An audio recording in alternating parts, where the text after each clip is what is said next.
आजच्या प्रोमोमध्ये आपल्याला मस्त ट्विस्ट पाहायला मिळणार आहे. तर आपण पाहताच अहिल्यादेवीची तब्येत पाहून फारच पॅनिक झालेली असते. तिला काय करावं काहीच कळत नसतं. तेवढ्यात ही दिशा पुढे येते आणि बोलते, "सासूमा तुम्ही अजिबात काळजी करू नका. माझ्याकडे खूप साऱ्या डॉक्टरांचे कॉन्टॅक्ट मोठ्या-मोठ्या डॉक्टरांचे कॉन्टॅक्ट आहेत. मी आत्ताच त्यांना फोन करते आणि ते सगळे पळत येतील आणि आदित्यला ठीक करतील." असे म्हणत ती ब बढया मारत असते. डॉक्टरांना फोन करू लागली, पण तिचा एकही डॉक्टर फोन उचलत नाही. बाहेर जोराचा पाऊस सुरू असल्यामुळे प्रत्येकजण काही ना काही कारणं सांगत असतो. तेव्हा श्रीकांत बोलतो, "आपल्याकडे एकच पर्याय आहे अहिल्या, आता आपल्याकडे एकच पर्याय आहे, ती म्हणजे पारू." सावित्री म्हणते, "मी जाते आणि पारूला बोलवून आणते."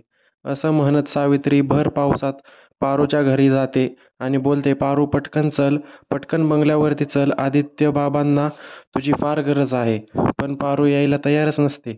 ती म्हणत असते, "मी नाही येणार." ती म्हणाली, "वेड्यासारखं करू नकोस पारू, पटकन चल," म्हणाली. आता मारुती आणि सावित्री दोघे पारूला आणि खेचत बंगल्याकडे घेऊन जाऊ लागतात. तेवढ्यात तेथे भर पावसात ही अहिल्या पारूच्या दारी आलेली असते. पारूला बोलवण्यासाठी आणि बोलते, "पारू, मी इथे अहिल्या केळुसकर म्हणून नाही आले.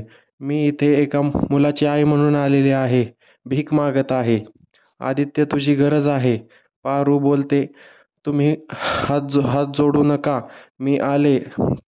अहिल्या आता तिच्याकडून निघून गेली आणि पारू बंगल्याकडे जाते.